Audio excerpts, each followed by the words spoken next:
Yes, thank you. Okay, perfect, awesome.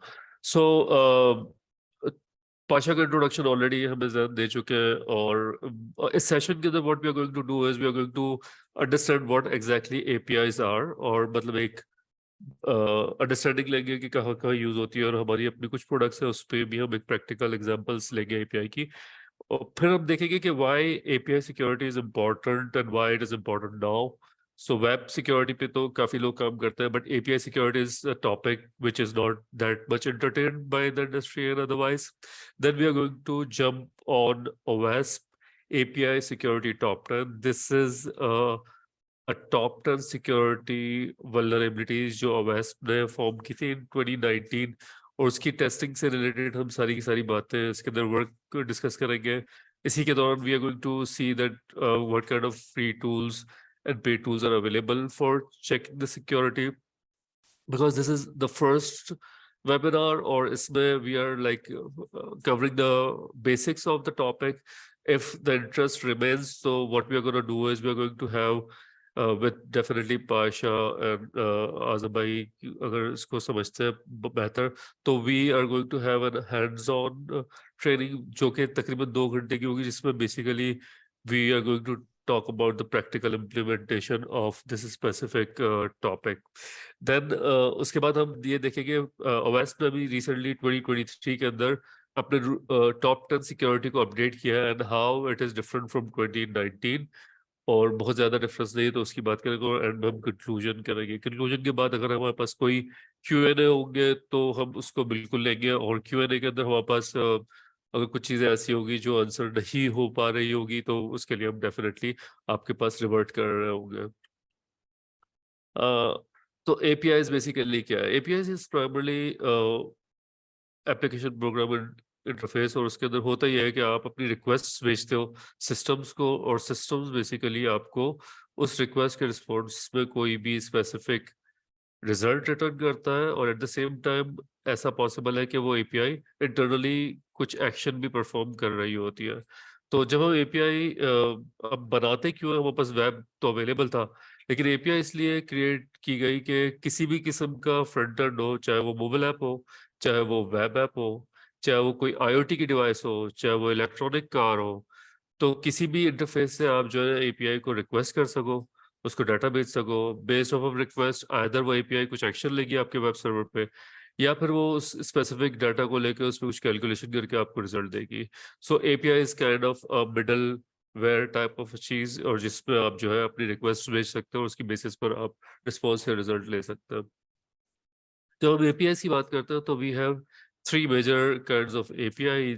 एक कहलाती है इंटरनल या डेवलपर एपीआई. ये एपीआईज वो होती है जो आप अपनी कंपनी के अंदर इंटरनली यूज कर रहे होते हैं. उसके अंदर बहुत सारी सर्विसेज होती है जो आप एक्सपोज नहीं कर रहे हो तो किसी पार्टनर को, या ओपन अवेलेबल नहीं होती, लेकिन वो इंटरनल एप्लीकेशंस के अंदर यूज हो रही होती है. सेकंड जो आपके पास कैटेगरी है दैट इज लाइक पार्टनर और कस्टमर एपीआईज. इसके अंदर ये होता है कि आप किसी पार्टनर, फॉर एग्जांपल अगर मैं गूगल की एपीआई यूज कर रहा हूँ, that is kind of partner API. अगर हम करना चाहे तो हम कर सकते हैं. अगर मेरे पास जैसे नादरा है, या अगर इस तरह की कोई भी ऐसी ऑर्गेनाइजेशन है जिसमें हमें रजिस्टर करवाना, और वो हमारे लिए उस स्पेसिफिक एपीआई को खोलेगा, तो वो प्राइमरली पार्टनर एपीआई कहलाती है. और थर्ड जो वापस कैटेगरी है वो ओपन एपीआईज है. तो उसमें वापस डिफरेंट किस्म की सर्विसेज होती है, जिसकी हम अभी एक प्रैक्टिकल एग्जांपल लेकर के देखते हैं.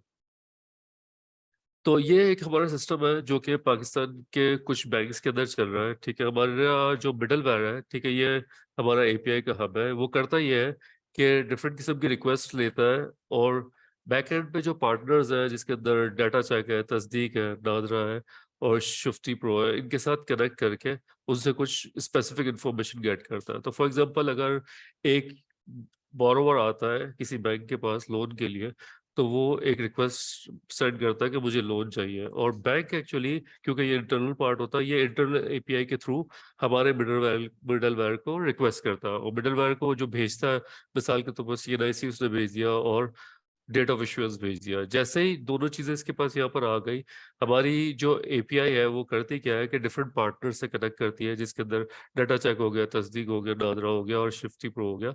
इनको रिक्वेस्ट भेज के इनसे रिस्पॉन्स लेती है, उसकी बेसिस में ये बताती है कि वेदर ये बोरोवर का क्रेडिट स्कोर इतना है कि इसको हमें लोन देना चाहिए या नहीं देना चाहिए। इसी स्पेसिफिक एपीआई जो हमारा मिडलवेयर है, इसके अंदर एक ओपन एपीआई भी है जिसमें बोरोवर आता है, बोरोवर ये चेक कर सकता है कि वेदर मैं इसके लिए एलिजिबल भी हूँ या नहीं हूँ, तो वो पॉसिबल है। तो आप देखें यहाँ पर तीनों तरह की एपीआई हमारे पास मौजूद है।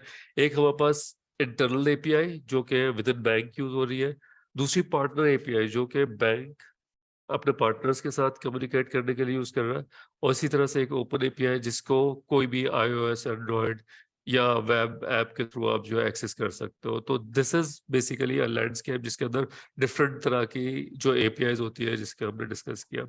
एपीआईज प्राइमरली अगर हमें पता हो ना पता हो, दोनों सूरतों में डेली बेसिस पर हम यूज कर रहे होते हैं। तो फॉर एग्जांपल आप अक्सर सोशल मीडिया पे जाते हो, दूसरे चैनल्स पे जाते हो, तो लॉगिन के लिए आप गूगल को यूज करते हो, ठीक है, या फेसबुक को यूज करते हो। सिमिलरली पेपाल के थ्रू पेमेंट्स करते हैं, इस तरह से ट्विटर के बॉट्स है। तो ये सारे के सारे आपके पास जो है एपीआई की एग्जांपल है जो हम डेली बेसिस पर यूज कर रहे होते हैं। हैविंग सेड दैट, अब जो एपीआई है उसकी एक बड़ी लंबी हिस्ट्री है और टाइमलाइन इसकी स्टार्ट होती है 1991 से, और उस वक्त कोरबा के फॉर्म में पास एपीआईज होती थी जो दो एप्लीकेशन के बीच में कम्युनिकेट करने के लिए यूज होती थी। फिर आरडीआई, आरपीसी जैसे रिमोट प्रोसीजर कॉल वगैरह भी यूज होती थी। जो एक्चुअल पॉपुलर एपीआई है वो स्टार्ट हुई सोप से, और सोप का प्रोटोकॉल अभी भी अगर देखा जाए तो कुछ चीजों के अंदर तो रेस्ट से टॉप पर है, लेकिन हिस्टोरिकली सोप ही यूज हुआ करता था। लेकिन सोप के on top of rest API को इंट्रोड्यूस किया गया, और उसको इंट्रोड्यूस करने का जो प्राइमरी मकसद था वो ये था कि एपीआई की इम्प्लीमेंटेशन ईजियर हो जाए, क्योंकि सोप को इम्प्लीमेंट करना रिलेटिवली डिफिकल्ट था, जबकि रेस्ट में सबसे बड़ा जो आपको एडवांटेज मिलता है कि उसकी इम्प्लीमेंटेशन कंपैरेटिवली सोप से काफी ईजियर है। और यहाँ पर आकर बेसिकली एपीआई की डेवलपमेंट रुकी नहीं, दूसरे भी प्लेटफॉर्म्स हमारे पास आया जिसके अंदर जेसन आरपीसी है, ओ डाटा है, और एक और न्यू टेक्नोलॉजी है जिसको, खैर बहुत न्यू तो नहीं है लेकिन ग्राफ क्यूएल के नाम से है, जो कि अब किसी हद तक पेनिट्रेशन अपनी दिखा रही है मार्केट के अंदर। लेकिन इस वक्त भी अगर आप देखो, गार्टनर के सर्वे देखो या और दूसरे सर्वेज देखें, तो rest is the highest number of जो एपीआईज है वो रेस्ट को यूज करती है। तो जब हम रेस्ट की बात करते हैं, रेस्ट के अंदर आप जब भी कोई भी एपीआई को कॉल करते हैं तो आपके पास चार तरह के प्राइमरी मेथड यूज होते हैं। डेटाबेस के अंदर ये methods create, retrieve, update, delete या क्रिएट कहलाते थे। सिमिलरली रेस्ट के अंदर हमारे पास जो यही जो मेथड्स है, पोस्ट, गेट, पुट और डिलीट है। ऑल्दो हमारी अपनी कंपनी में भी बहुत सारे डेवलपर्स गेट से ही डिलीट के भी काम करवा देते हैं और गेट से ही रिट्रीवल के भी काम, क्रिएशन के भी काम करवाते हैं, लेकिन वो एक सही तरीका नहीं है। तो मतलब अप्रोप्रिएटली ये जो चार काम है बेसिकली एपीआईज परफॉर्म करती है।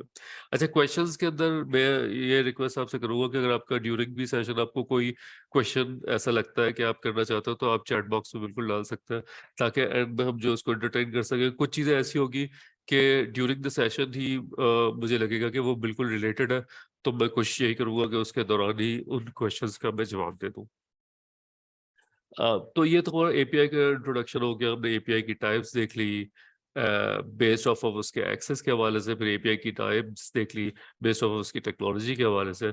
अब हम ये डिस्कस करते हैं कि एपीआई की सिक्योरिटी नीडेड क्यों है, राइट।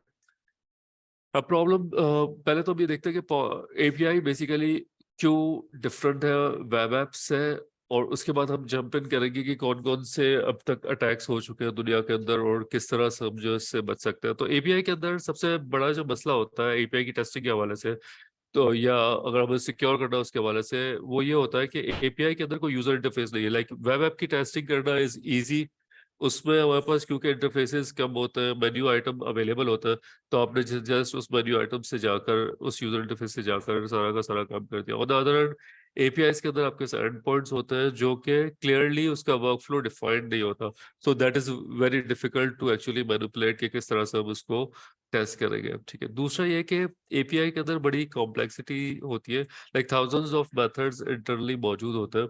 तो अगर हम किसी वेब ऐप को देखें तो उसमें आपके पास 20 स्क्रीन है, तो उस स्क्रीन के अंदर ही रहते हुए सारी आपको टेस्टिंग करनी है, या सिक्योरिटी भी उसी 20 स्क्रीन के अंदर देखती है। जबकि एपीआई का एक दूसरे से उस तरह से ताल्लुक भी नहीं होता और बहुत सारे एंड पॉइंट्स होते हैं, तो it's pretty difficult to secure, और क्योंकि सिक्योर करना डिफिकल्ट है इसलिए वल्नरेबल भी वो इतनी ज्यादा है। एपीआई की डॉक्यूमेंटेशन इतनी ज्यादा हैवीली अवेलेबल नहीं है, तो वो एक बड़ा प्रॉब्लम है फॉर सिक्योरिंग एंड टेस्टिंग। ठीक है, टेस्टिंग के हवाले से हमारे पास ऑथेंटिकेशन और ऑथराइजेशन के अंदर भी एक इशू होता है एपीआईज के अंदर। तो क्योंकि एपीआईज डिफरेंट तरह के ऑथेंटिकेशन मेथड यूज करती है, लाइक जिसके अंदर जेडब्ल्यूटी हो गया, ओथ हो गया, बेसिक हो गया, और जिसकी हम थोड़ी सी बात आगे भी करेंगे। अगेन एपीआई की टेस्टिंग और उसकी सिक्योरिटी के अंदर एक और इशू ये आता है कि अक्सर जो अच्छी एपीआई बनी होती है उसमें रेट लिमिटिंग होती है, तो अगर हमें उसको टेस्ट करना है तो उसके लिए काफी हमारे लिए प्रॉब्लम हो जाती है। ठीक है ना। उसके बाद आपके पास स्टेटफुल, मतलब वैसे तो रेस्ट एपीआई स्टेटलेस होती है, लेकिन आपके स्टेटफुल एपीआई भी होती है जिसमें एक एंड पॉइंट से दूसरे एंड पॉइंट पे आप डाटा लेकर जा सकते हो। तो उसमें भी आपके पास एक इशू होता है, क्योंकि आपके पास एक सीक्वेंस नहीं होता, तो उसको टेस्ट करना काफी प्रॉब्लमेटिक होता है। ठीक है ना। अगेन फिर आपके पास एक्सएमएल और जेसन डिफरेंट तरह के डाटा अवेलेबल होता है, तो टेस्टिंग अगेन क्योंकि स्क्रीन से टेस्टिंग इज इजी, आप नॉर्मल टेक्स्ट बॉक्सेस के अंदर वैल्यूज डाल के उसको टेस्ट कर सकते हो। और अदर एपीआई के लिए वो सारी चीजें जनरेट करना एक प्रॉब्लम है, तो दैट इज अ प्रॉब्लम। उसके बाद आपके लॉजिक्स जो है ना बहुत ज्यादा क्लियरली डिफाइंड नहीं होते, तो वो एक प्रॉब्लम है। ये सारे जो के सारे इश्यूज है, ये चैलेंजेस है टू एक्चुअली सिक्योर एपीआईज। और हम कुछ और हर्डल्स ऐसे देखेंगे कि जिसकी वजह से जो है एपीआई को सिक्योर करना हार्ड होता है। एपीआई के अंदर प्रॉब्लम ये है कि, और हम आगे केसेस भी बहुत बड़ी बड़ी कंपनीज के भी देखेंगे कि जिसके अंदर आपके पास डाटा काफी ओपनली एक्सपोज होता है। तो अगर आपके पास अगर एपीआई का एक एंड पॉइंट का एक्सेस आ गया, तो उससे आप लाखों इवन मिलियंस भी रिकॉर्ड्स जो है एक्सट्रैक्ट कर सकते हैं। दूसरा एक सबसे बड़ा फ्लॉ ये होता है कि एपीआई को डिस्कवर करना इजी होता है। तो अगर आपके पास एक वेबसाइट है और सिर्फ आपके पास उस वेबसाइट का एक्सेस है, आप लॉगिन करते हो, तो उस लॉगिन के पीछे कौन सी एपीआई चल रही है उसको एक्सप्लोर करना इजी होता है। फिर आपके पास बहुत सारे ऐसे टूल्स अवेलेबल है जिसके अंदर बर्प स्वीट और दूसरे टूल्स हैं, जिसके थ्रू आप जो एपीआई के एंड पॉइंट्स को इंक्लूड करके आप ये भी देख सकते हो कितना आपके पास एपीआई के एंड पॉइंट्स अवेलेबल है। एक और इशू ये आता है एपीआईज के अंदर, क्योंकि एपीआई की जैसा हमने डिस्कस किया, ये इन्वेंट्री बहुत बड़ी होती है, हजारों फंक्शंस आपके पास लिखे होते हैं। तो जब आपके रिलीज मैनेजमेंट काफी प्रॉब्लम होता है और उसकी इन्वेंट्री का भी इशू होता है, और हम ये तमाम की तमाम चीजें आगे देखेंगे कि किसको किस तरह से मिटिगेट करें। तो हमने सबसे पहले सेक्शन में देखा कि एपीआई बेसिकली होती क्या है। फिर सेकंड सेक्शन के अंदर हमने ये देखा कि उसकी टेस्टिंग क्यों डिफिकल्ट है। और फिर अब हम आते हैं कि हमारे पास जो है और क्या क्या ऐसे इंटरनेशनल इवेंट्स हुए जिसके अंदर हमें ये समझ में आएगा कि अभी आज की सेशन के अंदर ही हम जो वल्नरेबिलिटीज को देख रहे होंगे, ऐसी वल्नरेबिलिटीज बड़ी बड़ी companies like LinkedIn, like Twitter, like T mobile, उनके अंदर भी इन वल्नरेबिलिटी को एक्सप्लॉइट किया गया।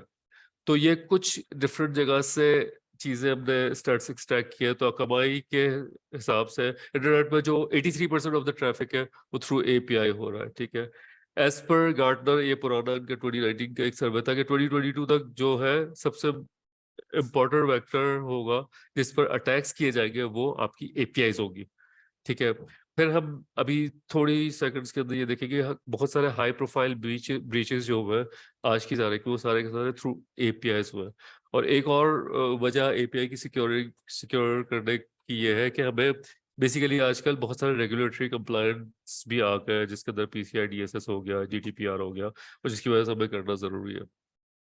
अच्छा, अब जो आपके हैकर्स होते हैं उनको क्यों एपीआई इतना मतलब उनके लिए क्यों इंटरेस्ट का बायस है वो, उसकी वजह सिंपल सी ये है कि अगर आप जो रेगुलर अटैक में जाते हो तो वहां पर आपके पास जो है ना बहुत सारे स्टेप्स इन्वॉल्व होते हैं। तो फॉर एग्जांपल अगर आपने कोई एक्सप्लॉइट ढूंढना है, तो सबसे पहले तो आप कोई ना कोई ऐसा फंक्शन बनाओगे, फिर उस फंक्शन को वहां पर प्लेस करोगे उस स्पेसिफिक एनवायरनमेंट में, फिर उस प्लेस करने के बाद वहां से एक बैकडोर क्रिएट करोगे, बैकडोर क्रिएट करने के बाद आप उस स्पेसिफिक नेटवर्क का एक्सेस लेंगे, और एक्सेस लेने के कहीं बाद आपके पास उस स्पेसिफिक ऑर्गेनाइजेशन का डाटा अवेलेबल होगा। और अदर एंड एपीआई बड़ा सिंपल है कि आपने सिर्फ वल्नरेबिलिटी ढूंढनी है, और वल्नरेबिलिटी ढूंढने के बाद आपने जस्ट अटैक करना है, और वो आपको पूरे सिस्टम का डाटा बिल्कुल स्मूथली प्रोवाइड कर देता है। तो इस वजह से नॉर्मली ही जो है हैकर्स पसंद करते हैं कि भाई एपीआई को एक्सप्लॉइट करें, ना कि वो पूरे सिस्टम के इतने लंबे चौड़े चक्कर के अंदर जाए। तो कुछ हमारे पास केसेस है जिसको हम डिस्कस करते हैं। एक माइक्रोसॉफ्ट आपको पता है लिंक्डइन को ओन करता है, ठीक है, और माइक्रोसॉफ्ट की एपीआई के अंदर एक एपीआई थी जो कि ऑथेंटिकेशन फ्री थी, लाइक ओपन एपीआई, जिसकी वजह से माइक्रोसॉफ्ट के 700 बिलियन रिकॉर्ड्स लीक हो गए थे और वो हैकर फोरम के अंदर फॉर सेल आ चुके थे, ठीक है। तो माइक्रोसॉफ्ट जैसी बड़ी ऑर्गेनाइजेशन के अंदर भी ऐसा पॉसिबल है कि आपके पास कुछ एपीआईज है जो ऑथेंटिकेशन फ्री और डायरेक्टली एक्सेस की जा सकती है, राइट। सिमिलरली ट्विटर के साथ सिमिलर वल्नरेबिलिटी हुई थी, और एक इम्पॉर्टेंट वल्नरेबिलिटी है 2019 के अंदर, ये नंबर 1 पे आती है, बोला, और उसके बारे में भी हम समझेंगे कि वो होती क्या है और उसको हम अवॉइड किस तरह से कर सकते हैं। तो उसकी वजह से ट्विटर का सिस्टम हैक हो गया और उसके बहुत सारे पीआईआई इंफॉर्मेशन लीक हो गए। सिमिलरली टी मोबाइल के अंदर जो है, टी मोबाइल का जो सिक्योरिटी का बजट था वो $150 मिलियन था, लेकिन वो प्लान भी फेल हो गया, और अभी हम देखेंगे कि वो कितना फुलिश काम किया हुआ था कि जिसकी वजह से जो है पूरे सिस्टम के रिकॉर्ड्स एक्सेसिबल हो गए डिफरेंट लोगों की वजह से। और फाइनल ये बहुत ही बड़ा ब्रीच था, और आप देखोगे इसमें तकरीबन 2.5 से 3 साल तक आइडेंटिफाई भी नहीं हुआ। एज फॉर ZDNet जो है, गूगल ने शट डाउन किया गूगल प्लस को आफ्टर एपीआई बग एक एक्सपोज हुआ था, जिसमें ओवर 500,000 यूजर्स का डाटा ओपन था। और इसमें खूबसूरत बात यह है कि 2015 से लेकर मार्च 2018 तक ये एरिया ओपन था, तो जो भी कोई भी अगर हैकर होता तो वो उसको एक्सेस कर सकता था, ठीक है ना।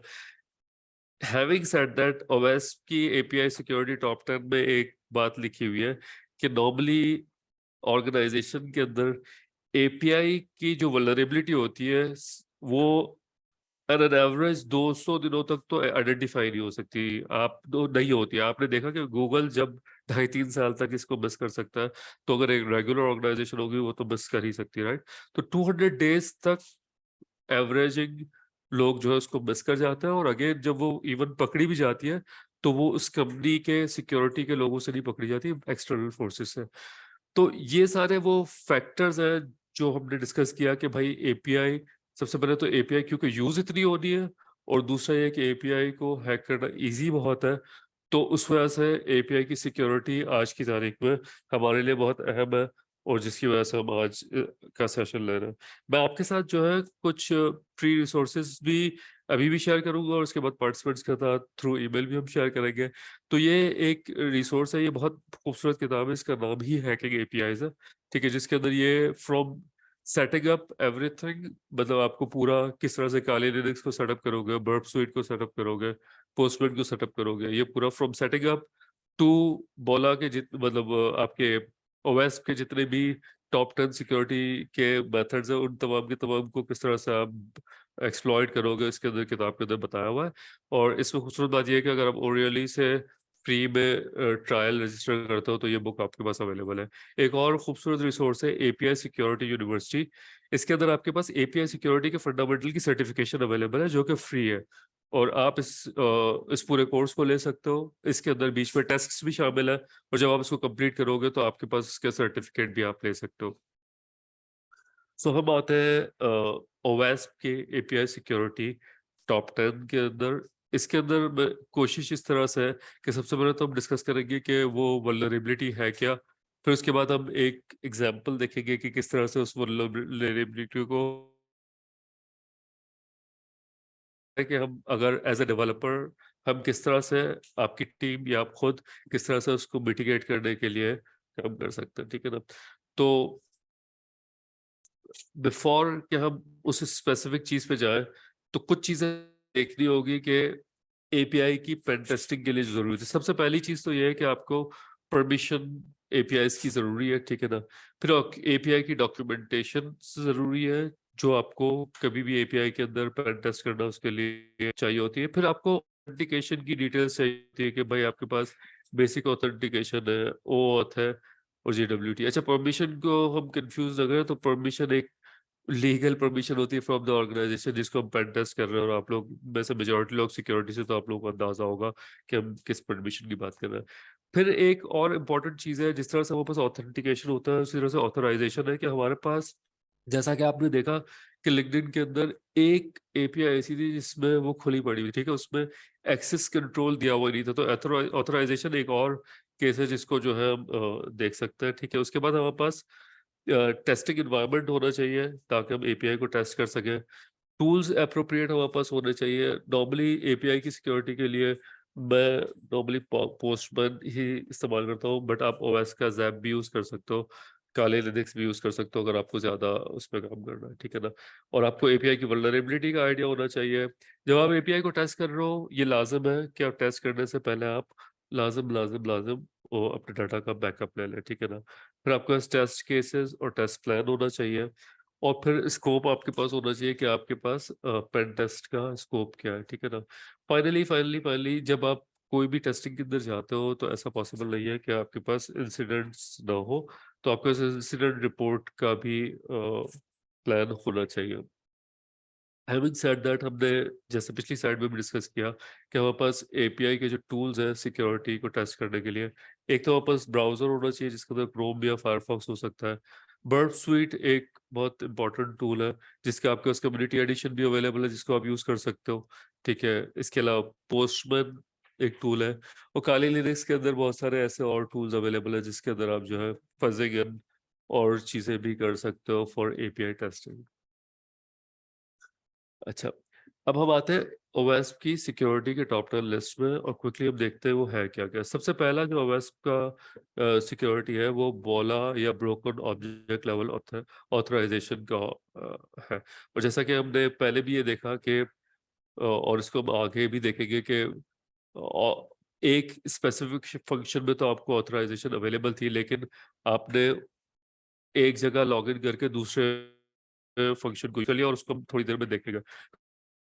फिर ऑथेंटिकेशन, ब्रोकर ऑथेंटिकेशन के अंदर ये होता है कि आपके पास ऑथेंटिकेशन का आपने लॉजिक लगाया ही नहीं, और यूजर आपकी एपीआई को डायरेक्टली एक्सेस कर सकता है। एक्सेसिव डाटा के अंदर ये होता है कि आपकी एपीआईज के अंदर बहुत सारी एपीआईज के अंदर क्यों, और हम इसको डिस्कस भी करेंगे, डेवलपर के लिए बड़ा आसान होता है कि वो सारा डाटा एक्सपोज कर दे, और उसको हम आगे जब एक्चुअली देखने जाएंगे तो उसको रिव्यू भी कर रहे होंगे। फिर अगेन एक और चीज होती है इसको हम कहते हैं रेट लिमिटिंग। अक्सर एपीआईज के अंदर आपके पास रेट लिमिटिंग नहीं लगी हुई होती, जिसकी वजह से आपके लिए ब्रूट फोर्स अटैक करना बड़ा इजी हो जाता है। वेब पे तो मोस्ट ऑफ द टाइम लगी होती है, ठीक है। अगेन फिर ब्रोकन फंक्शन लेवल ऑथराइजेशन जो है वो ये होती है कि आपने नॉर्मली आपकी परमिशन एलिवेशन का काम इसके अंदर हो रहा होता है। तो फॉर एग्जांपल अगर आपने ऑथेंटिकेशन तो यूजर से कर ली, लेकिन कुछ फंक्शन ऐसे हैं जो कि सिर्फ एडमिन को ही मिल रहे थे, लेकिन through that authentication of user आप उन फंक्शंस को यूज कर सकते हो, तो वो ब्रोकन फंक्शन लेवल ऑथराइजेशन कहलाती है। फिर मास असाइनमेंट के अंदर आप किसी भी फील्ड की या वैल्यू, जो फॉर एग्जांपल आपके पास इज एडमिन की फील्ड है या इज मैनेजर की फील्ड है, इस तरह की फील्ड को आप डायरेक्टली अपडेट कर सकते हो। सिक्योरिटी मिस कॉन्फ़िगरेशन के अंदर आपके पास जो है ओवर सिक्योरिटी से, मिसाल के तौर पे आपने एचटीटीपीएस की जगह एचटीटीपी के ओपन रखे हुए हैं, ठीक है ना, तो आपके जो डाटा जो भी मूव होगा वो क्लियर टेक्स्ट में होगा, तो वो सिक्योरिटी मिस कॉन्फ़िगरेशन के आता है। उसके बाद A8 एक चीज है इंजेक्शन, और ओएस वालों ने 2023 का जो अपना रिलीज किया है सिक्योरिटी, उसमें से उन्होंने एसक्यूएल इंजेक्शन निकाल दिया है, लेकिन आज की तारीख में भी बहुत सारे एपीआईज के अंदर ये एसक्यूएल इंजेक्शन के बहुत सारे इंसिडेंट्स होते हैं। आई एम नॉट श्योर, उन्होंने कुछ खास डिटेल भी नहीं दी कि क्यों उन्होंने निकाला। फिर एक इम्पॉर्टेंट एरिया है जो कहलाता है आपके पास इम्प्रॉपर एसेट मैनेजमेंट, जिसके अंदर आपके पास एपीआईज की जो टोटल इन्वेंट्री होती है, इन्वेंट्री मैनेजमेंट काफ़ी ज़रूरी होती है कि कौन से एंड पॉइंट्स आपके पास है, कौन से आपके एक्सपायर हो गए एंड पॉइंट्स, और फाइनली आपके पास इनसफिशिएंट लॉगिंग एंड मॉनिटरिंग है। ये भी ओवेस्प ने 2023 से निकाल दिया है, और हम इसको डिस्कस करेंगे। मेरे हिसाब से ये काफ़ी इंपॉर्टेंट चीज़ है। हम आते हैं पहली वल्नरेबिलिटी पर, जो कहलाती है ब्रोकन ऑब्जेक्ट लेवल ऑथराइजेशन।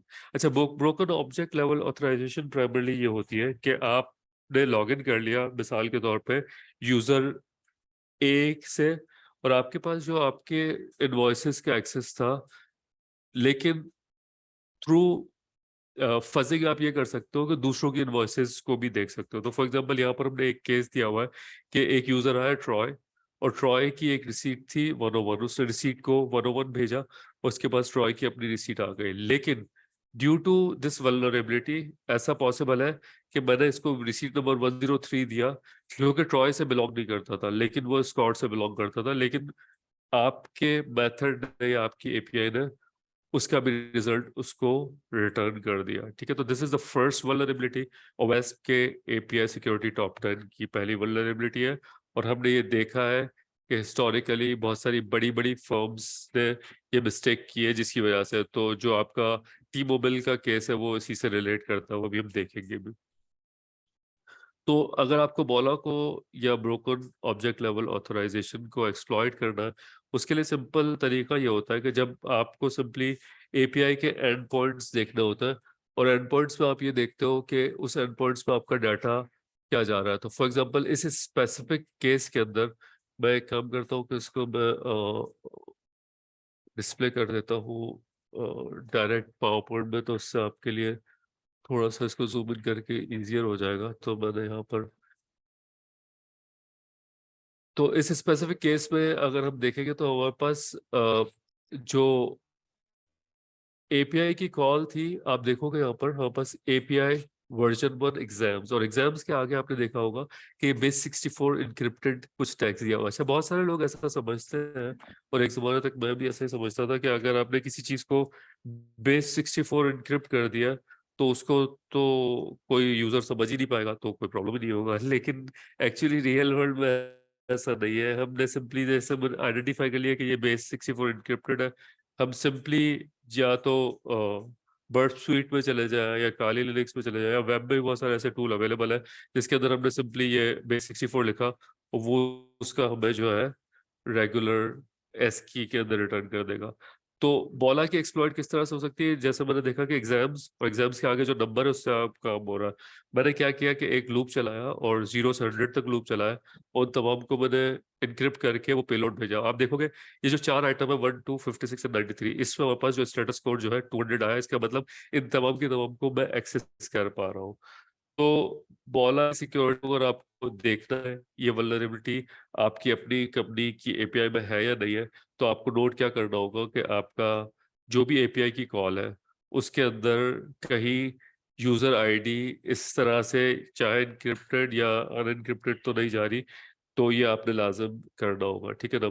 अच्छा, एक फनी केस है, ये टी मोबाइल का केस है, और उसके अंदर बॉला का ही एक्सप्लॉइट था। उन्होंने जो है अटैकर था, उसने ये आइडेंटिफाई कर लिया कि ये टी मोबाइल की एपीआई है, कि जैसे टी मोबाइल की एपीआई में आप सिंपली क्या करो कि सबसे जो आखिरी पैरामीटर है वो फोन नंबर है, और अगर आप टी मोबाइल की एपीआई को फोन नंबर भेजते हो तो वो यूजर का सारा डाटा भेज देता है।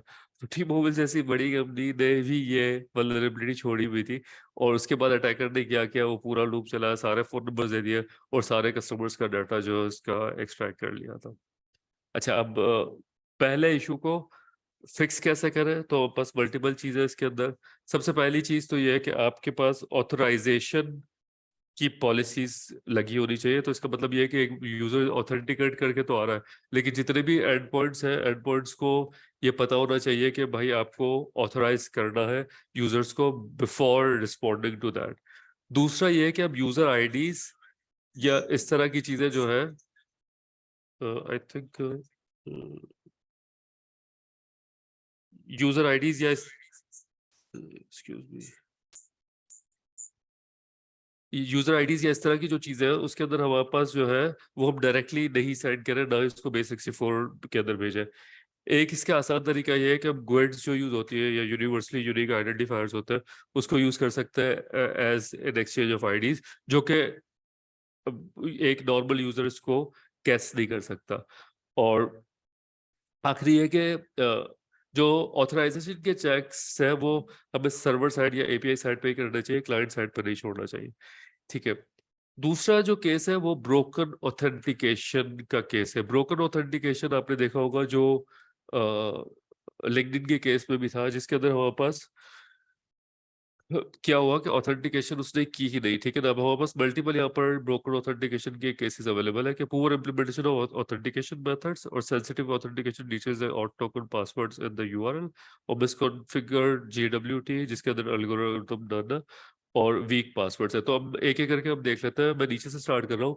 सबसे पहली चीज ये है, और मतलब मैं भी अपने जो पूरी टीम है उससे यही कहता हूँ कि देखिए, पासवर्ड की पॉलिसी तो आपकी स्ट्रांग होनी चाहिए। अगर आपकी वीक पासवर्ड है तो वो एक बहुत बड़ा इशू है।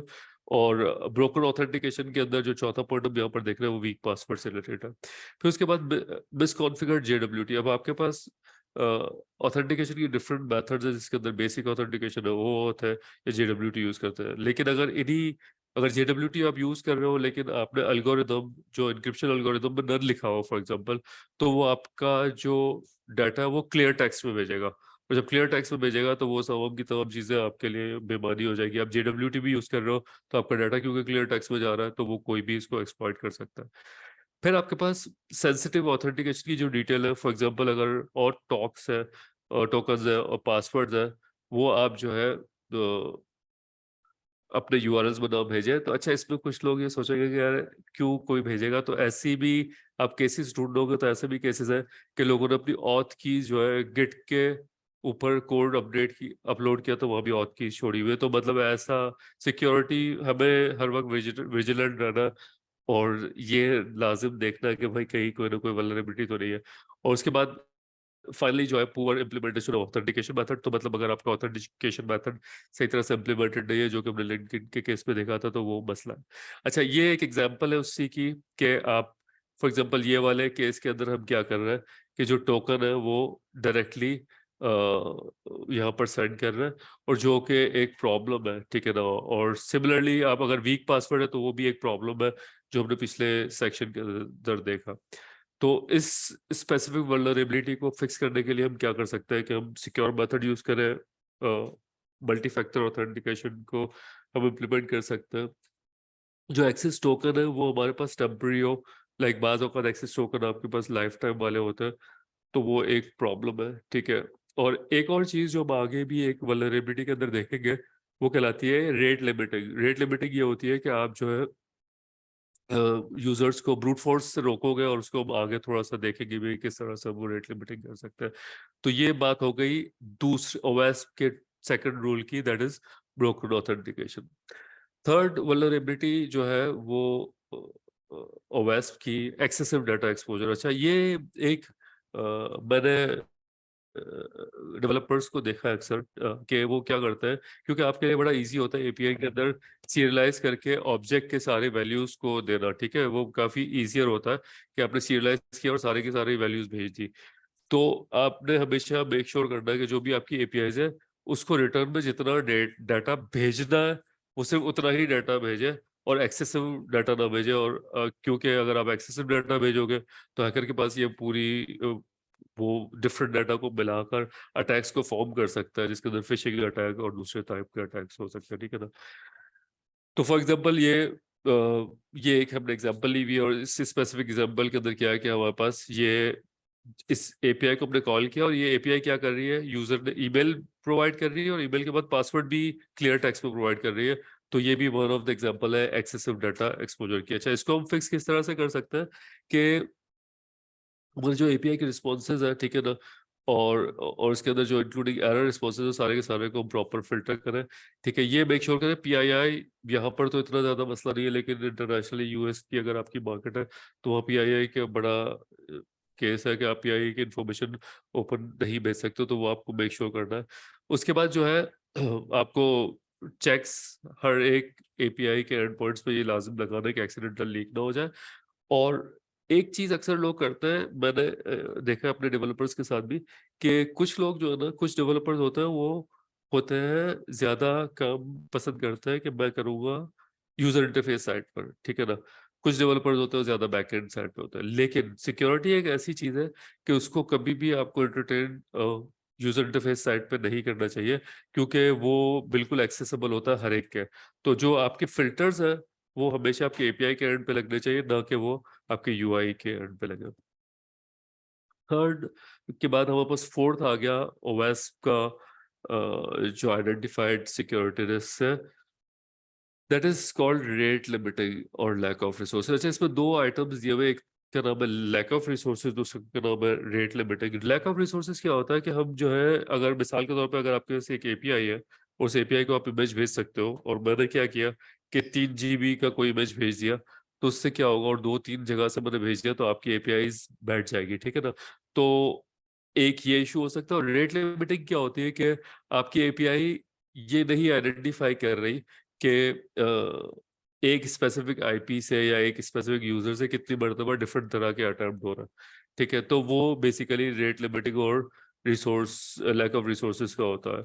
तो हम यहाँ पर जैसे देख रहे हैं, इस स्पेसिफिक एपीआई में लोगों ने रेट लिमिटिंग नहीं लगाई। तो रेट लिमिटिंग अगर आपने नहीं लगाई होगी तो आपके लिए बड़ा इजी है। हमने क्या किया, यहाँ पर एक वर्ड लिस्ट बनाई, और इस तरह की वर्ड लिस्ट आपके पास दुनिया में बहुत अवेलेबल है, गिट पे भी अवेलेबल है, जिसके अंदर लाखों वर्ड्स आपके पास मिल जाएंगे। और हमने बर्ड स्वीट के जरिए जो एक अटैक किया, और क्या किया कि बार बार एपीआई के लॉगिन के ऑथराइजेशन को हिट किया, और सारे वर्ड्स को ये एज अ पासवर्ड लेते हुए चला गया। तो जो सबसे आखिरी वर्ड था, दैट इज पासवर्ड, आप देखें जब मैंने पासवर्ड भेजा तो हमें 200 का रिस्पॉन्स मिला। इसका मतलब अगर आपकी एपीआई में रेट लिमिट नहीं लगी हुई तो उसमें ब्रूट फोर्स करना बड़ा ईजी है, और आप डिफरेंट वैल्यूज जिसके अंदर वर्ड की लिस्ट या डिक्शनरीज के थ्रू अटैक कर सकते हो, और आपकी एपीआई ओपन हो सकती है, ठीक है। तो फिक्स हम किस तरह से कर सकते हैं कि हमारे पास प्रॉपर रेट लिमिटिंग लगी होनी चाहिए। लाइक अक्सर आपने देखा होगा प्रोफेशनल एपीआईज के अंदर आपको वो कहता है कि भाई 100 रिक्वेस्ट दे सकते हो या 1000 रिक्वेस्ट दे सकते हो, तो वो आपको लाजिम करना चाहिए।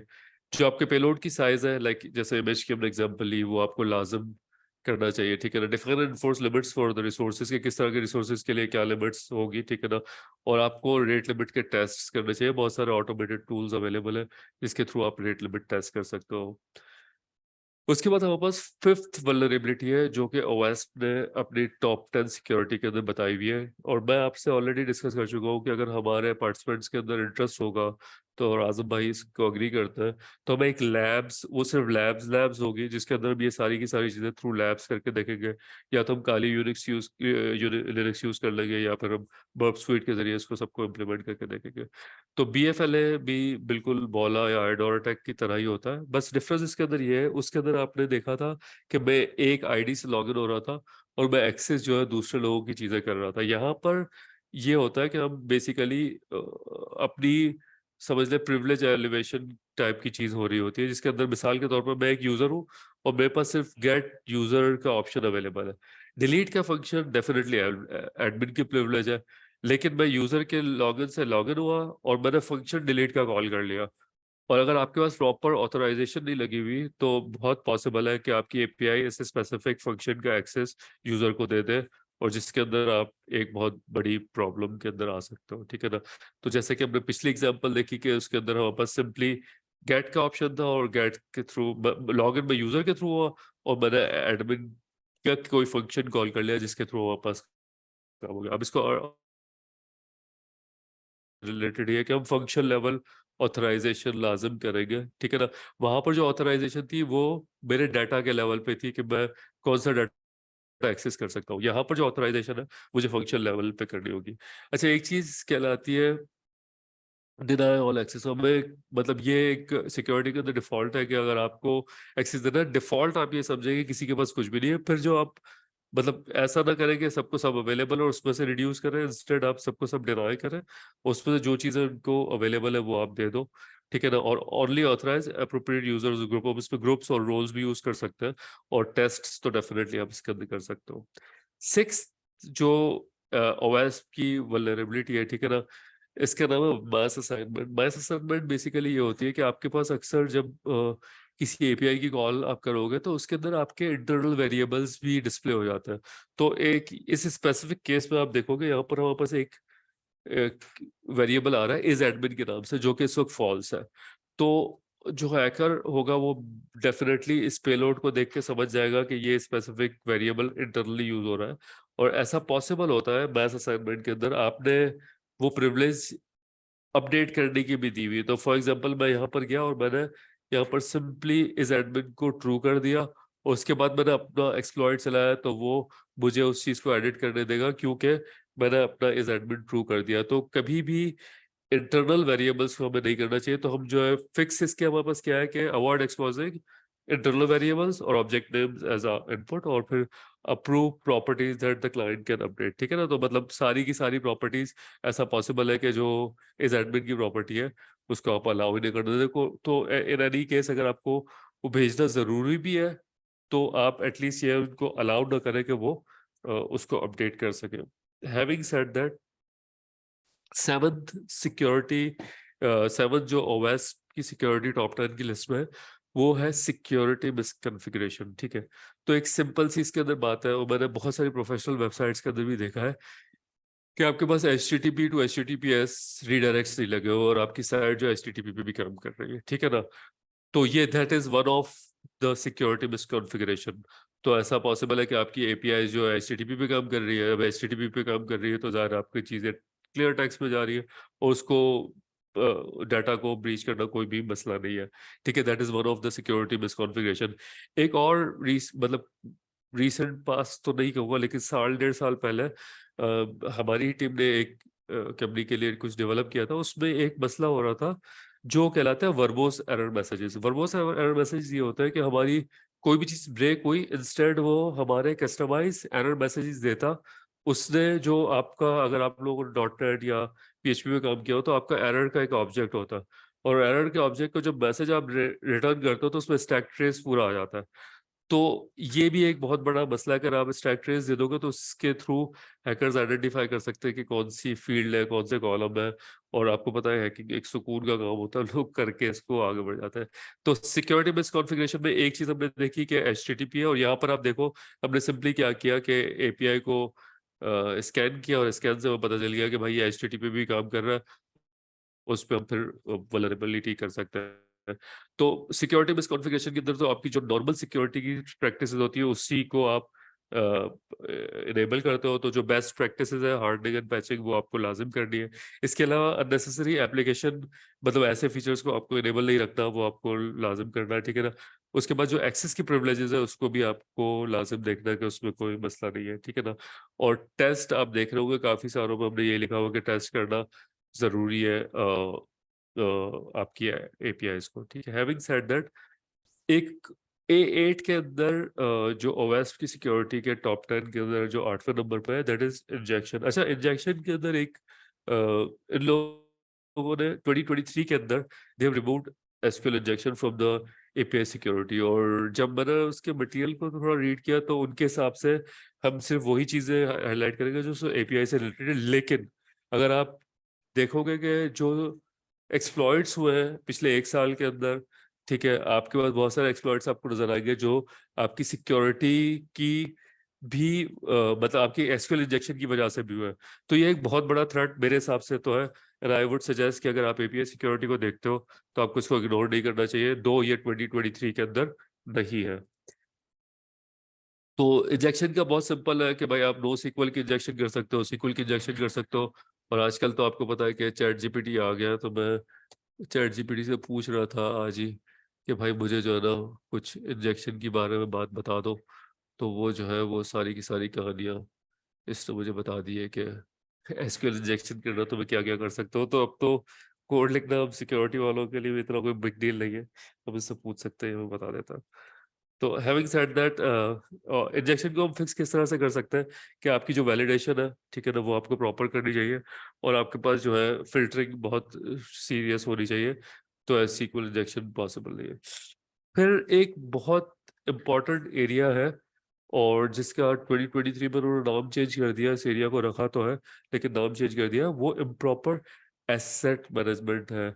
और मैंने बहुत सारी ऑर्गेनाइजेशंस को ऐसा देखा है कि वो ये काम करती है जो कि सीरियस है अपनी सिक्योरिटी के बारे में। That is basically they actually take inventory of the APIs के, APIs के कितने एंड पॉइंट्स है, कितने आपके एक्टिव है, कौन सी API का एंड पॉइंट क्या कर रहा है। तो ये बड़ा जरूरी है। ऐसे बहुत सारे इंसिडेंट्स हुए हिस्टोरिकली, और आई थिंक अगर आप में से जो भी सिक्योरिटी से रिलेटेड है और इवन डेवलपमेंट में, so what you should do is कि आपको अपनी APIs के अंदर देखना चाहिए कि कहीं ऐसा तो नहीं कि पिछले कोई वर्जन खुले हुए। तो अगर आप यहाँ पर देखोगे कि पुट के अंदर API V3 के अंदर ID जा रहा है और V1 भी आपके पास वहां पर मौजूद है, तो दैट्स अ प्रॉब्लम। तो आपको लाजिम ये देखना चाहिए कि पुराने किसी वर्जन में तो कोई ऐसे एंड पॉइंट्स खुले हुए नहीं है। और सिमिलरली आप ये भी कर सकते हो, अगर आप V3 पे हो तो V4 और V5 भी चेक करना चाहिए। तो एट टाइम्स ऐसा होता है कि डेवलपर्स आगे की चीजें बना कर रख देते हैं और वो टेस्ट कर रहे होते हैं। बहुत सारी चीजें अगर आपको पता हो, डेवलपर्स कहता है कि भाई हमारे पास टेस्ट एनवायरनमेंट में तो वो डाटा ही नहीं है, हम कैसे चेक करें। तो वो उस चक्कर में जो है प्रोडक्शन में डाल देते हैं, और अगर आपका V4 या V5 पड़ा हुआ है जो कि वल्नरेबल है, तो ये एक बहुत बड़ा इशू ज़ाहिर है आपकी सिक्योरिटी के लिए।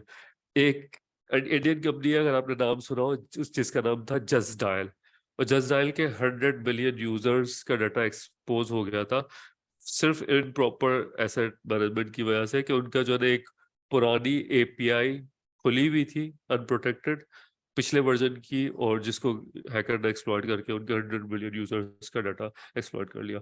तो आपके पास एसेट मैनेजमेंट देखें, इसके लिए बहुत सिंपल है, आसान काम है। आपको सिंपली इन्वेंट्री आपके एसेट्स की लाजिम रखनी है, ठीक है। इसका मतलब ये है कि जितने भी आपके एंड पॉइंट्स हैं, आपको पता होना चाहिए एंड पॉइंट्स क्या है। अच्छा, जो आपके रिटायर्ड एंड पॉइंट्स है, आपको लाजमी उसको डाउन करना है। जो आपकी वर्जन्स रिटायर्ड है, ठीक है ना, उसको लाजमी आपने डाउन करना है, ठीक है ना, एटलीस्ट पब्लिकली एक्सेसिबल नहीं रखना।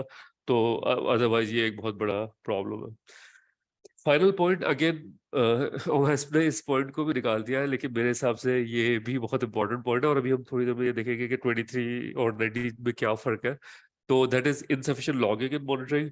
तो हमने शुरू में ही देखा कि गूगल जैसी कंपनी ने 2.5 साल तक इसको आइडेंटिफाई नहीं किया कि भाई उनके जो है 5 लाख यूजर्स का डाटा खुला पड़ा हुआ है, ठीक है ना। तो अगर उनके पास लॉगिंग और मॉनिटरिंग प्रॉपर होती, तो ये कभी पॉसिबल ही नहीं था, राइट। तो बहुत ज़रूरी ये है कि आपकी एपीआईज हर चीज़ को लॉक कर रही हो, ठीक है ना, मॉनिटर कर रही हो, और जो भी चीज़ फेलियर्स है और डिनाइड एक्सेस है और इस तरह की जितनी भी चीज़ें हैं, उसका मतलब एक तो देखें आपके पास, और हमारे पास एरर लॉग की बहुत सारे सॉफ्टवेयर हमने ऐसे बनाए हुए हैं जिसमें जीबीज के अंदर जो आपकी ज़ाहिर है लॉग की फाइल होती है, लेकिन उसमें आपको करना ये चाहिए कि जो आपके पास एक क्रिटिकल लॉगिंग होती है और एक रेगुलर लॉगिंग होती है। तो क्रिटिकल लॉगिंग को आप सेपरेट भी कर सकते हो ताकि आप उसको डेली बेसिस पे मॉनिटर कर सको। तो हैविंग सेड दैट, अच्छा एक इसमें पॉइंट है कि आपको लॉगिंग के अंदर ये ना हो कि लॉगिंग के अंदर या पीआईआई डाल दो या क्रेडिट कार्ड नंबर्स डाल दो, तो उससे भी आपको अवॉइड करना है, ठीक है। तो एक यहाँ पर और टूल है, ठीक है, ये एक एपीआई सिक्योरिटी चेकलिस्ट का है, ये टाइनी यूआरएल, और ये आपसे डेफिनेटली हम प्रेजेंटेशन शेयर कर लेंगे तो आपको ये अवेलेबल हो जाएगा, जहाँ से आप जो अपनी checklist API security checklist download कर सकते हो, जो कि ज़रूरी है। अच्छा, अब हम फाइनल चीज़ की तरफ आ गए, दैट इज 2019 और 2023 के बीच में, 2023 और 2019 के बीच में क्या डिफरेंस है। सबसे पहला डिफरेंस ये है कि जो एक्सेसिव डाटा एक्सपोजर था और मास असाइनमेंट थी, जिसमें हम इस एडमिन को चेंज करके मैंने आपको दिखाया था, ये दोनों इन्होंने एक नया यहाँ पर आइटम लाया है जिसका नाम है broken object property level authorization, और ये वो दोनों ही काम कर रहा है। तो एक आइटम उन्होंने क्रिएट कर लिया जो यहाँ पर कर रहा है, ठीक है ना। फिर उन्होंने lack of resource and rate limiting, जिसका हमने आइटम देखा था, इसका नाम उन्होंने अनरिस्ट्रिक्टेड रिसोर्स कंजम्पशन कर दिया। इसको उन्होंने हटाया नहीं है, सिर्फ उसका नाम चेंज किया है, ठीक है। फिर इन दोनों की वजह से जो एक जगह बनी थी, उन्होंने सर्वर साइड रिक्वेस्ट फोर्जरी एक नई चीज ले आया, जिसमें सर्वर साइड मतलब इसमें स्क्रिप्टिंग भी शामिल है और दूसरी एक्सटर्नल एपीआईज को भी यूज करना शामिल है। फिर सिक्योरिटी मिसकॉन्फ़िगरेशन, ऐसा है इंजेक्शन उन्होंने हटा दिया, और उसके अंदर एक नई चीज लेकर आए, lack of protection from automated threads. ये बहुत इंपॉर्टेंट है। अब चक्कर ये अभी हमने थोड़ी देर पहले देखा था रेट लिमिटिंग को। अब रेट लिमिटिंग सिर्फ उसी वक्त तक काम आ सकता है जब आपके पास आईपी ट्रैकेबल हो और जब आपके पास यूजर आईडी ट्रैकेबल हो। लेकिन अगर आपके पास मिलियन यूजर्स है, उसमें से लाख यूजर्स जो कि डिफरेंट आईपी से आपको ट्राई कर रहे हैं, तो आप उसको नहीं आइडेंटिफाई कर सकते हो। तो lack of protection from automated thread एक नया वो लोग लेकर आए, जिसके अंदर हमें ऑटोमेटेड थ्रेड्स को किस तरह से आइडेंटिफाई करना है और उस पर हम किस तरह से काम कर सकते हैं, वो है। और फाइनली लॉगिंग एंड मॉनिटरिंग इन्होंने हटा दिया, और इसकी जगह इन्होंने नई चीज ले आया है, unsafe consumption of APIs. Unsafe consumption of API basically ये होता है कि आप जब थर्ड पार्टी एपीआईज यूज कर रहे होते हो, तो बहुत सारी मरतबा ऐसा होता है कि अगर मैं गूगल की एपीआई यूज कर रहा हूँ, तो मेरा परसेप्शन ये है कि यार ये तो बहुत ही साफ सुथरी खूबसूरत एपीआई क्योंकि गूगल की है, राइट। लेकिन अभी हमने देखा है लिंक्डइन गूगल सबके पास ही प्रॉब्लम है। तो प्राइमरली ये एक नया वो चीज लेकर आया है, और जिसमें हम अगर एक्सटर्नल भी एपीआई यूज कर रहे हैं, तो उसमें हम अपनी चीजों को तो नहीं कर सकते। तो हैविंग सेड दैट, यहाँ पर हमारा सेशन खत्म होता है। अगर आप लोगों में से किसी की कोई क्वेरी है तो आप लोग कर सकते हैं, अदरवाइज हमने जैसा डिस्कस किया कि आप लोग अगर अपना इंटरेस्ट शो करेंगे तो हम नेक्स्ट एक प्रैक्टिकल सेशन भी रख सकते हैं, अगर आजम भाई इसको अग्री करेंगे तो। थैंक यू जैन सो किस तरह मच। से जी? थैंक यू सो मच सुरानी भाई, Nuruddin Surani sir. I would like to thank all the participants who actually given us a time and spare some time to listen us. और ये हमारी एक छोटी सी काविश थी जिसको हम पाशा की साइबर सिक्योरिटी के प्लेटफॉर्म से जो है वो एग्जीक्यूट करना चाह रहे थे काफ़ी अरसे से, लेकिन समहाउ कुछ इंटरनल मैनेजेरियल इश्यूज थे हमारे साथ जिसकी वजह से हम इसको एग्जीक्यूट नहीं कर पाए। But it's never too late, और अल्हम्दुलिल्लाह कि हमने जो है वो इसको इस इनिशिएटिव को स्टार्ट किया। अच्छा, रिगार्डिंग नूरुद्दीन भाई, he is a very well known security veteran in our industry, and he has a very good experience over those security verticals which are directly related to application security and software security. तो इनका भी एक बड़ा versatile किस्म का experience हमारे पास मौजूद है, और मैंने पर्सनली इनसे रिक्वेस्ट की कि आप जो है वो हमारे लिए कुछ एक अच्छा सा सेशन जो है वो अरेंज करें, जिसमें हम अपने पार्टनर मेंबर्स और जो हमारी सिक्योरिटी की कम्युनिटी है GIS की, उसके लिए जो है वो हम एक नॉलेजेबल सेशन जो है वो प्रेजेंट कर सकें।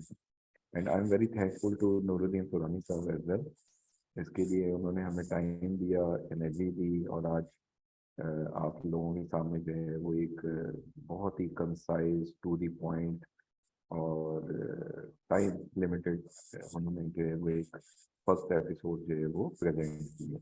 रिगार्डिंग प्रैक्टिकल सिनेरियो, तो प्रैक्टिकल के लिए जो है वो एक्चुअली प्रैक्टिकल के लिए जहन जो है वो अलग से कुछ प्लान कर रहे हैं, वो that wouldn't be a part of this series. ये सीरीज जो है ये सिर्फ और सिर्फ इंफॉर्मेशन बेस्ड सीरीज होगी, जिसमें नॉलेज ट्रांसफर हो रही होगी थ्योरेटिकली ना। जो प्रैक्टिकली जो नॉलेज ट्रांसफर होगी उसके लिए हम जितने भी हमारे मेंबर्स जो कि डिलीवर करना चाह रहे हैं उनके साथ हम जो है वो एक अलग से सेशन जो है वो ऑर्गेनाइज करेंगे, और वर्कशॉप टाइप की। तो उसमें हम ये देख रहे हैं कि इधर this kind of workshop should be present online, or we can present it on uh, किसी कॉन्फ्रेंस के अंदर, या जो आईटी की एग्जीबिशंस वगैरह हो रही हैं पाकिस्तान में, जैसे ITCN वगैरह है, उसकी साइडलाइन के ऊपर अगर हम इसको मैनेज कर सकते हैं तो हम उसको चॉकआउट कर लेते हैं। In the meantime we would be very happy कि अगर हमारे पार्टिसिपेंट जो हैं वो हमें इसका फीडबैक दें कि वो किस तरह से चाह रहे हैं कि आने वाले जो एपिसोड हैं उनमें अगर वो कोई चेंजेस चाह रहे हैं, या प्रैक्टिकल सिनेरियोज जो हैं वो उनको वो ज़्यादा चाह रहे हैं कि उसके अंदर लाया जाए, तो definitely we will consider it. और हम कोशिश करेंगे कि हमारे जो आगे आने वाले जितने भी वेबिनार्स हैं, इंफॉर्मेशन बेस्ड वेबिनार्स हैं सिक्योरिटी से रिलेटेड, हम उनको जो है वो अकॉर्डिंगली जो है वो चेंज करें। अच्छा, दूसरी बहुत इंपॉर्टेंट चीज़ जो मैं आप लोगों से शेयर करना चाह रहा हूँ, हम लोग कोशिश कर रहे हैं स्पेशली पाशा मेंबर्स के लिए, हम लोग कोशिश कर रहे हैं कि हम लोग साइबर सिक्योरिटी का एक लिंक जनरेट करें गवर्नमेंट अथॉरिटी FIA के साथ, जो कि वर्क करता है with the name of NR3C। तो उसके लिए हमें जो है वो आपके प्रॉब्लम्स आइडेंटिफाई करने के लिए जो है वो एक छोटी सी एक्सरसाइज करनी है, जिसके लिए प्रोबेबली जैन जो है 2-3 दिन में जो है वो एक सर्वे फॉर्म जो है वो सर्कुलेट करेंगे। और मेरी आप लोगों से रिक्वेस्ट है कि आप उस सर्वे फॉर्म में आपकी जो भी प्रॉब्लम है, चाहे वो कंपनी को लेके है, चाहे वो पर्सनल डेटा के हवाले से है, चाहे वो किसी सोशल प्लेटफॉर्म के हवाले से है, जो भी उसके अंदर जो क्वेश्चंस किए गए हैं, या अदर में आप अगर कोई और चीज़ उसके अंदर ऐड करना चाह रहे हैं, तो do let us know so that we can align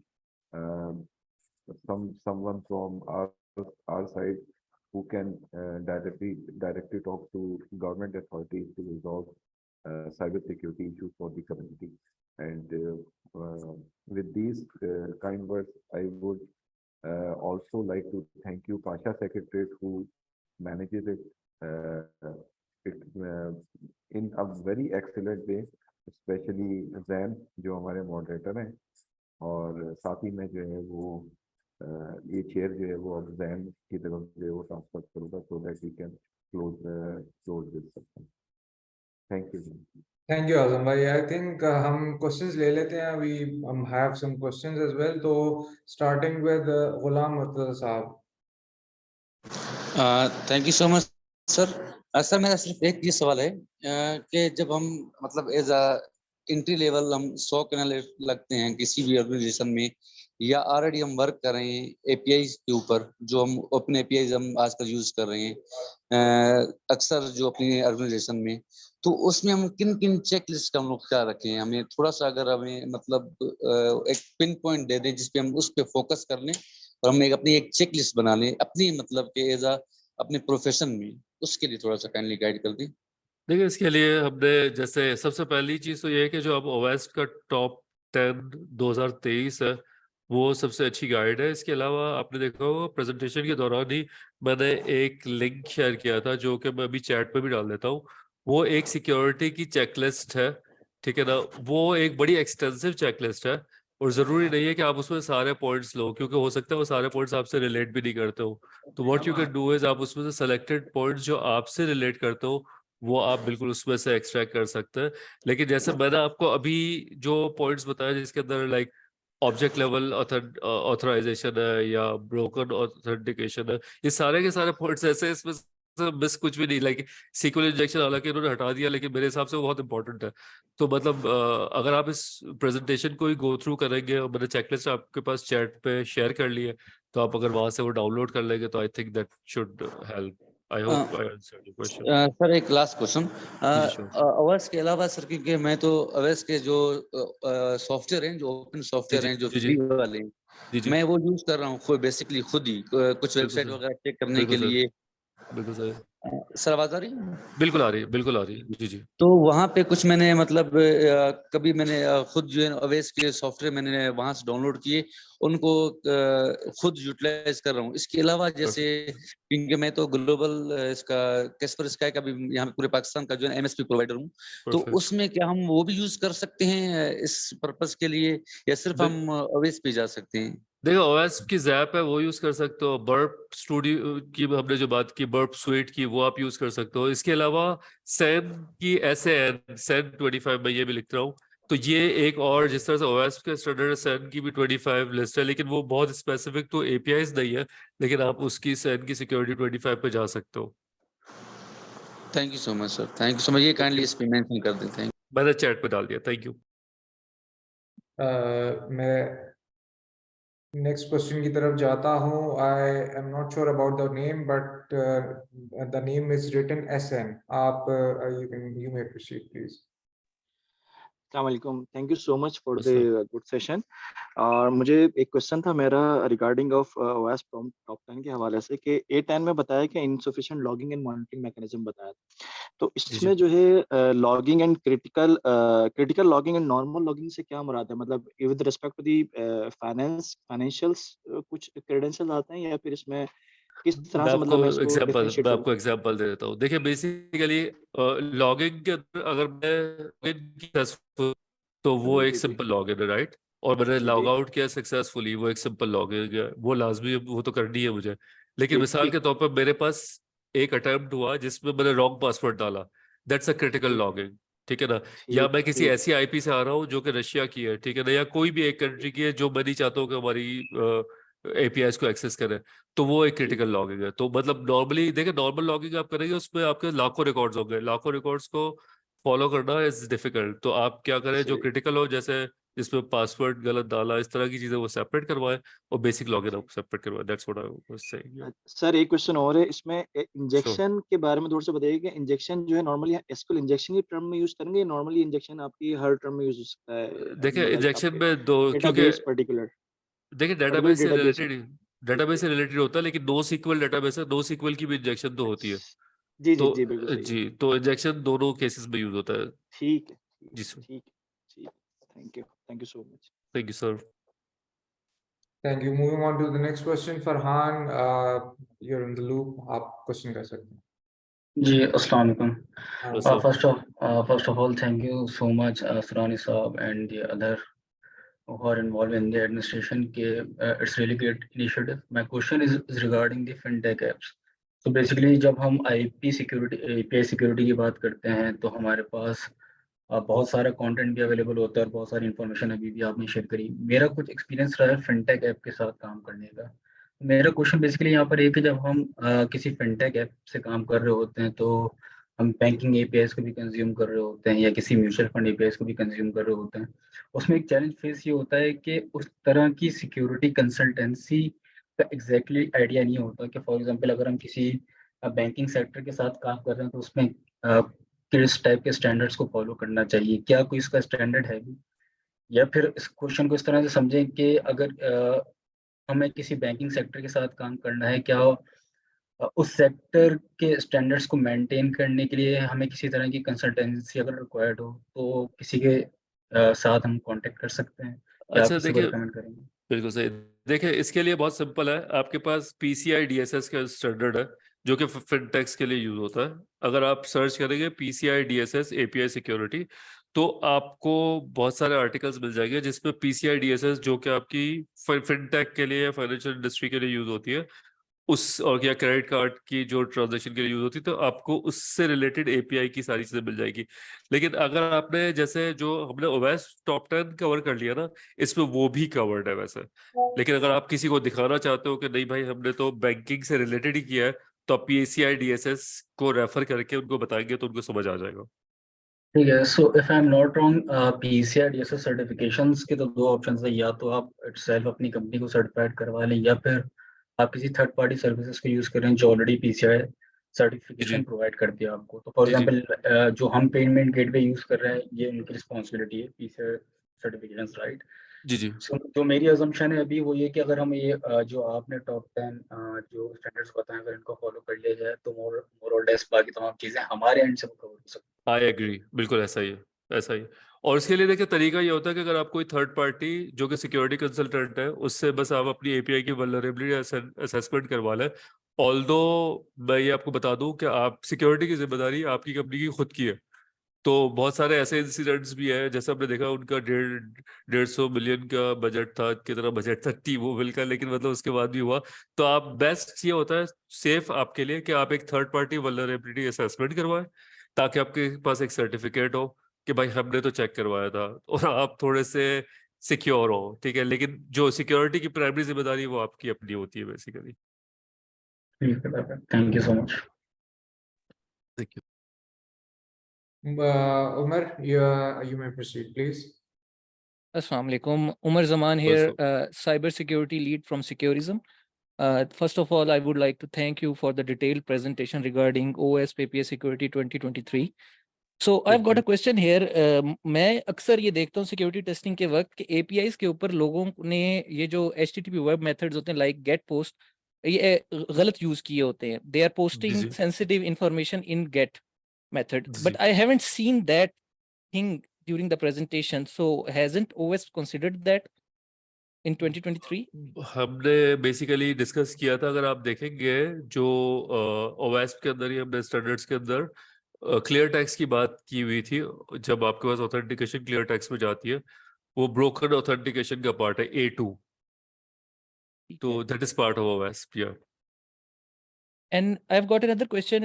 It was discussed that to use a GUID in IDs, so it is less guessable, but there are other ways, like if someone is using a get method to send a GUID ID, and during reaching to the server, in somewhere it gets compromised और वो सारी GUIDs कोई collect कर लेता है. So या OSINT के अंदर से कहीं से निकल आती हैं, कहीं logs के अंदर से वो GUIDs. So will it be vulnerable at that point? So shouldn't they use encryption instead of encoding? अच्छा देखिए, इनक्रिप्शन बहुत आपका अच्छा सवाल है, लेकिन आप इस बात को समझिएगा कि मिसाल के तौर पर मैंने इनक्रिप्शन की, अब इनक्रिप्शन के अंदर भी अगेन कुछ ऐसी चीजें हैं कि जो जैसे अगर आपने बहुत ही 256 बिट इनक्रिप्शन किए तो उसको तोड़ना मुश्किल है, आप उसके लिए बिल्कुल जा सकते हो, लेकिन इनक्रिप्शन नॉर्मली रिवर्सेबल होती है, राइट?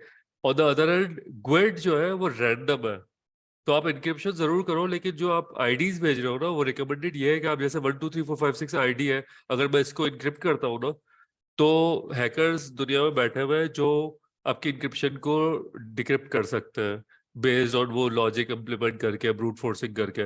लेकिन अगर एक चीज होगी रैंडम तो उसको करना मुश्किल है।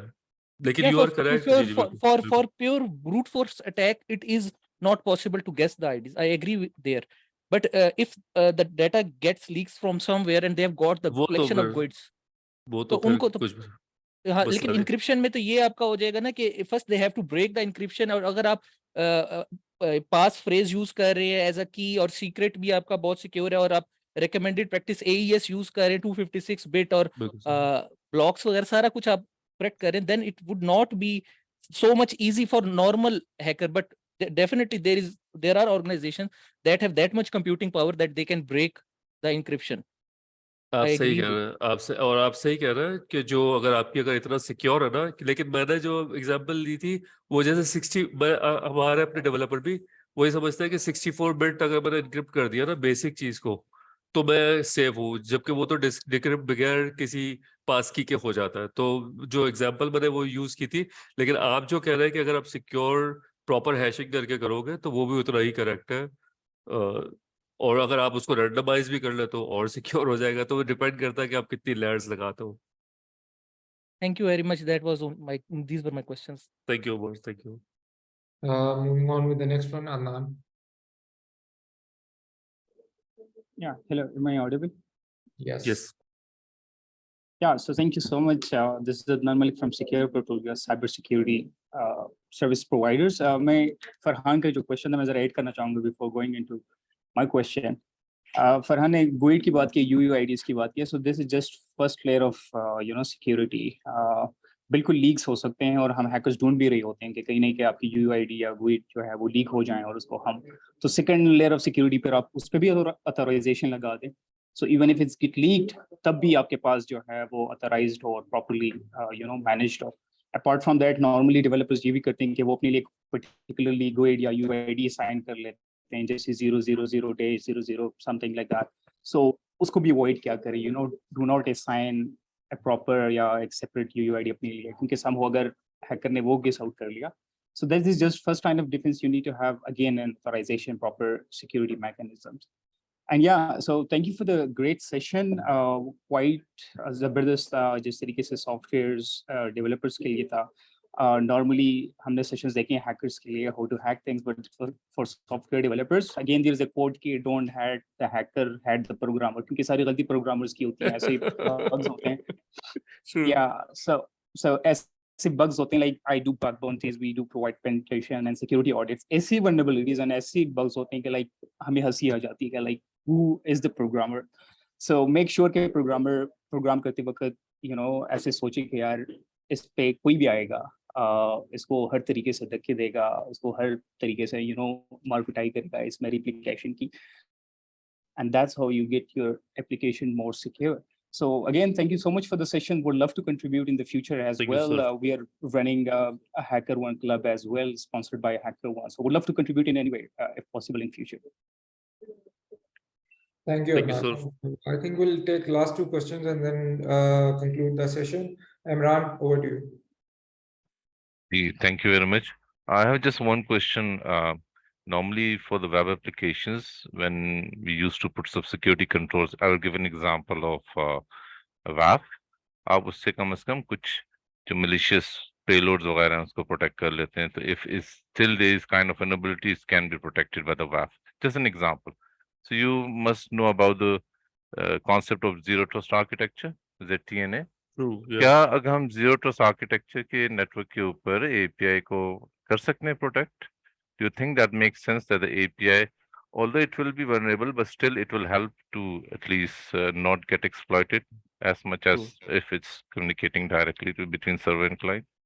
ये देखिए बहुत अच्छा इनका पॉइंट है। और बेसिकली अगर आप देखें ओवेस्प के अंदर भी हमने 2 पॉइंट्स के अंदर जो जीरो ट्रस्ट का ही एक तरह से पार्ट है कि डिनाई ऑल वाला जो पार्ट है, तो बेसिकली जीरो ट्रस्ट में भी यही होता है कि भाई हम स्टार्ट ही वहीं से करते हैं कि हमारे पास हर चीज को हमें इवेल्युएट करना है कि ये एक्सेस अगर हमें देना है तो वाकईतन वो है नहीं है। तो this is a very good comment. और आप लोग भी जो बाकी लोग हैं वो जाकर जीरो ट्रस्ट को भी रिव्यू कर सकते हैं, और आप डेफिनेटली API के ऑन टॉप ऑफ लगाएंगे तो आपकी API for sure secure होगी comparatively without zero trust. Thank you for the answer. Thank you, sir. Thank you. Last question, Sarah, please proceed.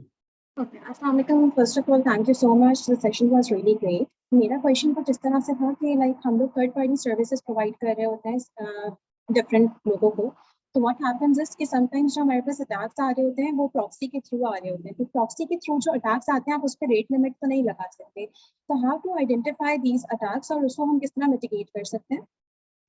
अच्छा, देखिए हमने यही देखा कि OWASP की 2023 के अंदर इन्होंने ऑटोमेटेड अटैक्स को एक नंबर दिया है, ठीक है ना। ऑटोमेटेड अटैक्स आप जो मैनुअल जो हमने तरीके देखे उसमें प्रैक्टिकली आइडेंटिफाई करना डिफिकल्ट होता है, ठीक है। उसके लिए फिर आपके पास ऑटोमेटेड सॉफ्टवेयर ही होता है। अभी right on top of my head मुझे कोई नाम नहीं याद आ रहा, लेकिन what I will do is I will share the names with Jain and he will share with the group कि कौन से सॉफ्टवेयर हम ऑटोमेटेड लाइक प्रॉक्सी के थ्रू आ रहा है या कोई ऑटोमेटेड अटैक्स हो रहा है, तो उसमें हम किस तरह से उसको सिक्योर कर सकते हैं। Very great question. Thank you. Thank you, Sarah. Thank you. Let us take the lessons learned from this webinar और हम मिलके काम करते हैं for a secure and resilient digital future. I would like to extend my sincere thanks to Azam bhai and Noor bhai because they've put in a lot of effort for this session. Thank you to all of you for joining and all the participants for their active engagement and thoughtful questions. We would like to conclude the session, and I have put in my email in this chat. If anyone has any questions, we'll be sharing a recording very soon with you guys. और किसी का कोई question है तो आप लोग मुझे directly email कर सकते हैं, and you can also CC services@pasha.org.pk. Thank you once again for being a part of this session, and I wish you all continued success in your cybersecurity endeavors. Thank you. Stay safe. Thank you. Thank you. I love this. Allah Hafiz. Thank you. Allah Thank Hafiz. you. Thank you. Allah Hafiz.